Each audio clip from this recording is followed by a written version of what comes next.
Coba mulai besok praktekin sedekah jumlah yang belum pernah antum sedekahin. Kalau tidak pernah 100.000, 100.000. Tidak pernah 1 juta, coba 1 juta. Kasih dengan keikhlasan. Demi Allah teman-teman, saya praktekin dalam hidup saya, tidak pernah balasannya kecil. Nggak tahu dari mana datang. Datang luar biasa, bertumpuk-tumpuk. Saya kadang-kadang di akhir pekan tinggal lihat di dalam tas tentengan saya sudah sekian banyak uang yang terkumpul. Saya lakukan ini sudah banyak. Baik, saya jalan teman-teman, setiap ketemu orang kasihin. Kadang-kadang saya nggak buka itu amplopnya, kasih aja langsung. Loh, makin banyak lagi dari sumber lain. Dan ini teori sederhana, syar'i, tinggal praktek, coba tunjukin. Kalau ini orang miskin lewat, syaitan baru bisikin, orang kayaknya orang mampu itu. Ah iya nih, orang mampu. Ini bukan cuma bakhil, super bakhil. Baru syaitan bisikin, bukannya dilawan syaitan. Oh iya betul, nak mampu ini. Berharap syaitan bisikin dia supaya dia nggak sedekah. Gimana cara? Apa kata Allah SWT? Ini sini selanjutnya teman-teman sekalian dikatakan, lalu Nabi membaca SAW firman Allah Al-Imran. Janganlah sekali-kali orang yang bakhil. Bakhil itu lebih tepatnya orang yang perhitungan bukan pada tempatnya. Orang perhitungan teman-teman kalau tabzir, berlebihan. Jangan sekali-kali orang yang bakhil dengan harta yang Allah berikan kepada mereka. Kalimat Allah berikan kepada mereka bukan dari antum itu.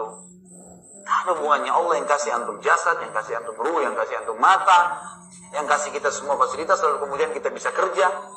Bahkan dari hari kiamat akan ada orang yang Allah bilang, bukankah hai fulan, saya berikan kamu kehidupan, saya nikahkan kamu, saya begini, saya begitu, dan hari kiamat orang itu akui, iya ya Allah, iya betul, kau yang memberikan. Gitu kan? Tidak bisa kita pungkiri. Sampai pada tingkat yang menikahkan kita, yang membuat kita makan, yang membuat kita minum, menumbuhkan rambut di kepala kita, semuanya Allah ini. Allah yang nyuruh ini. Kenapa kok nggak dilakukan? Syaitan tidak mau kita melakukan karena dia tahu ini kata kunci kesuksesan sebenarnya. Kapitalisme mengatakan nabung pangkal kaya. Islam bilang sedekah pangkal kaya. Ketemu nggak? Hah? Mana suaranya? Praktekin besok ya. Kapitalis bilang nabung. Terus kita sibuk itu, terima gaji, nabung, bengkak rekeningnya, baik.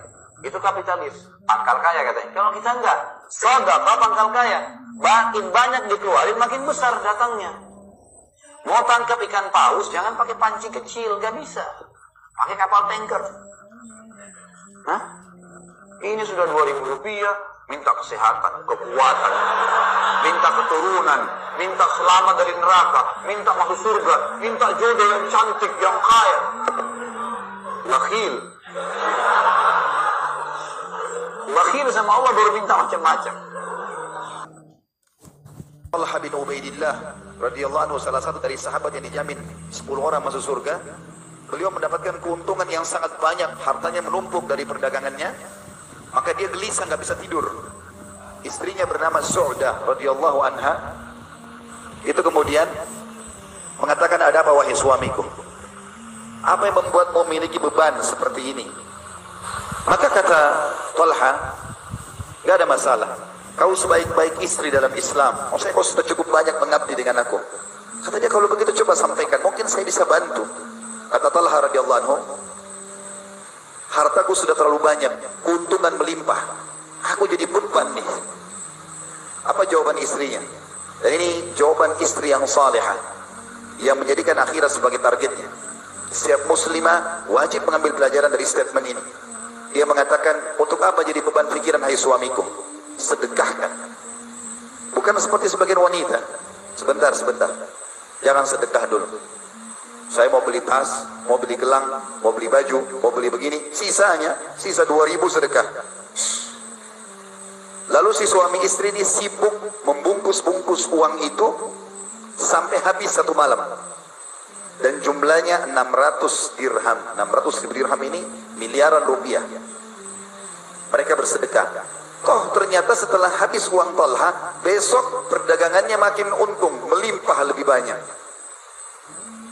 Untuk menguatkan apa yang saya sampaikan ini, ada hadits Bukhari menjelaskan masalah itu. Baginda Nabi SAW pernah berkata, dulu sebelum kalian dari Bani Israel ada 2 orang bersahabat, mereka berdua. Kemudian Allah Subhanahu wa taala menguji mereka dengan paceklik, panas sekali sampai tidak ada hujan dan sulit untuk panen tanpa air. Maka kata Nabi SAW, salah satu dari 2 sahabat ini, yang satu melihat ada awan lewat di atas kebunnya dan dia mendengar suara. Riwayat lain menjelaskan itu adalah suara para malaikat. Allah buat dia mendengar suara itu. Maka dia mendengar mengatakan suara itu, turunkanlah hujan di kebunnya si Fulan. Fulan ini di sebelah temannya dia. Lalu dia penasaran, diikuti awan itu. Dia jalan, ternyata betul awan itu mampir di kebun temannya di sebelah. Dan uniknya, turun hujan hanya di kebun temannya saja. Dia sendiri gak kena. Hujan hanya di situ. Semua yang lain satu kota ini gak ada yang dapat. Lalu apa yang terjadi? Kata Nabi SAW, dia tanya temannya, kau apakan kebunmu ini? Dia bilang, ini jawaban dia. Rahasianya, kenapa dia bisa mendapatkan hujan di saat paceklik. Bagi yang berusaha, saya dengar di sini dekat dengan pasar, para saudaraku pedagang kaum muslimin, mau kaya, grafik bisnis Anda naik terus, sedekah, tidak ada yang lain. Itu investasi termahal. Maka kata Nabi SAW, yang punya kebun berkata, hasil dari perdaganganku bukan modalnya, hasilnya aku bagi menjadi 3. Sepertiganya aku sedekahkan dulu, sepertiganya aku berikan kebutuhan keluargaku, dan sepertiganya lagi aku kembalikan ke tambahan modal. Gara-gara itu grafiknya naik terus. Saya punya pengalaman dengan ipar saya. Kebetulan adik beliau nikah sama kakak saya perempuan, tinggal di Ternate. Saya pernah ada acara pengajian di sana, di Maluku. Habis selesai ceramah malam hari, sekitar jam 10 malam, saya duduk ngobrol berdua. Tiba-tiba ada suara kena pakai atap.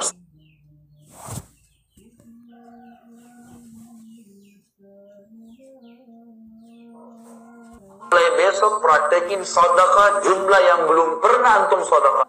Ribut seng itu. Maka saya kaget. Dia tertawa, senyum. Lalu dia mengatakan, itu mangga saya yang sudah matang jatuh. Ustaz mau? Ayo kita makan berdua. Orang sana mengatakan itu mangga madu.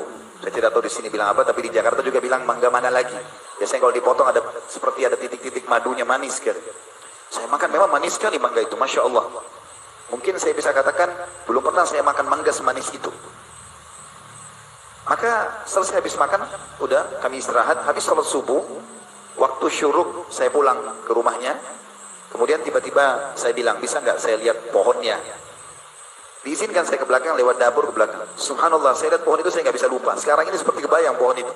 Tingginya mungkin hanya 3 meter pohon itu, tidak lebih. Pendek, 4 meter lah ya, kurang lebih. Buahnya itu banyak sekali. Dan saking banyak itu sampai memberatkan pohon itu. Sampai mau kena ke paving blok di belakang rumahnya itu. Penuh, banyak, Masya Allah. Kalau melihat poster tubuh mangga, pohon mangga ini kayaknya nggak mungkin buahnya sebanyak itu, menurut saya. Nah, saya pun senang dengan tanaman. Maka yang terjadi adalah, saya tanya, Masya Allah, saya bilang buahnya banyak sekali. Apa yang, bibit apa yang antum pakai ini? Maka dia bilang sama saya, biasa saja, saya biarkan begitu. Apa yang saya bisa kasih? Cuma memang saya tidak pernah tahan orang mengambil mangga ini. Ternyata pohon mangga itu teman-teman, setengahnya tangkainya masuk ke dalam rumah dia, setengahnya menjulang keluar tembok. Jadi yang menjulang di luar tembok, siapapun lewat boleh ambil. Anak kecil ambil, orang lewat ambil, mungkin ada orang ambil untuk jual, terserah dia.